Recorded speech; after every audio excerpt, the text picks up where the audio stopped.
जय श्री कृष्ण भक्तों अक्षय नवमी या आंवला नवमी की पौराणिक कथा।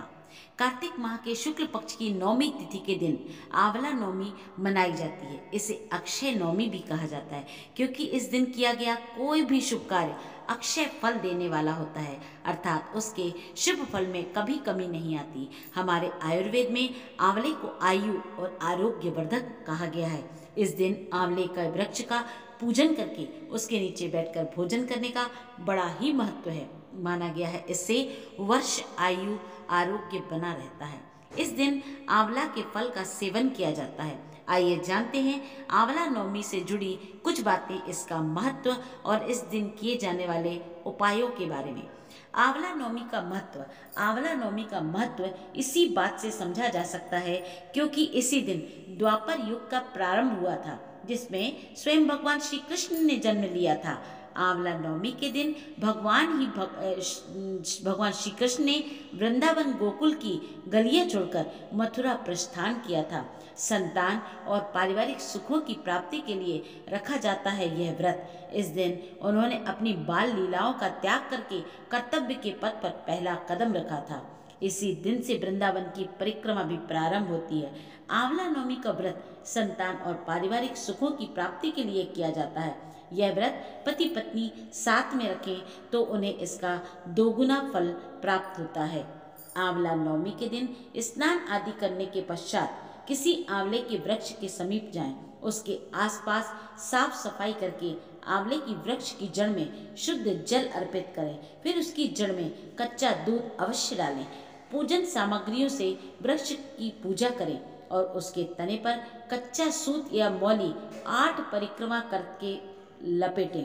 कुछ समय उस जगह पर 108 परिक्रमा भी की जाती है। इसके बाद परिवार के सुख समृद्धि की कामना करके वृक्ष के नीचे ही बैठकर परिवार व मित्रों सहित भोजन किया जाता है। आंवले को वेद पुराणों में अत्यंत उपयोगी और पूजनीय कहा जाता है। आंवले का संबंध कनकधारा स्त्रोत से भी है। आंवला और शंकराचार्य की कथा। एक कथा के अनुसार एक बार जगत गुरु आदि शंकराचार्य भिक्षा मांगने एक कुटिया के सामने रुके। वहां एक बूढ़ी औरत रहा करती थी जो अत्यंत गरीब और दयनीय स्थिति में थी। शंकराचार्य की आवाज सुनकर वह बूढ़ी औरत बाहर आ गई। उसके हाथ में एक सूखा आंवला था। वह बोली, महात्मन, मेरे पास इस सूखे आंवले के सिवाय कुछ भी नहीं है जो मैं आपको भिक्षा में दे सकूं। शंकराचार्य को उसकी स्थिति पर दया आ गई और उन्होंने उसी समय उसकी मदद करने का प्रण ले लिया। उन्होंने अपनी आंखें बंद की और मंत्र रूपी 22 श्लोक बोले। ये 22 श्लोक कनकधारा स्त्रोत में लिखे हुए हैं। माँ लक्ष्मी ने दिव्य दर्शन दिए। इससे प्रसन्न होकर माँ लक्ष्मी ने उन्हें दिव्य दर्शन दिए और कहा कि शंकराचार्य, इस औरत ने अपने पूर्व जन्म में कोई भी वस्तु दान नहीं की। यह अत्यंत कंजूस थी और मजबूरी वश कभी किसी को कुछ देना पड़ जाए तो वह बुरे मन से दान करती थी। इसलिए इस जन्म में इसकी यह हालत हुई। यह अपने कर्मों का फल भोग रही है, इसलिए मैं इसकी कोई सहायता नहीं कर सकती। शंकराचार्य ने देवी लक्ष्मी की बात सुनकर कहा, हे महालक्ष्मी, इसने पूर्व जन्म में अवश्य दान धर्म नहीं किया, लेकिन इस जन्म में इसने पूर्ण श्रद्धा से मुझे यह सूखा आंवला भेंट किया है। इसके घर में कुछ नहीं होते हुए भी इसने यह आंवला मुझे सौंप दिया। इस समय इसके पास यही सबसे बड़ी पूंजी है। क्या इतना पेट भरना पर्याप्त नहीं है?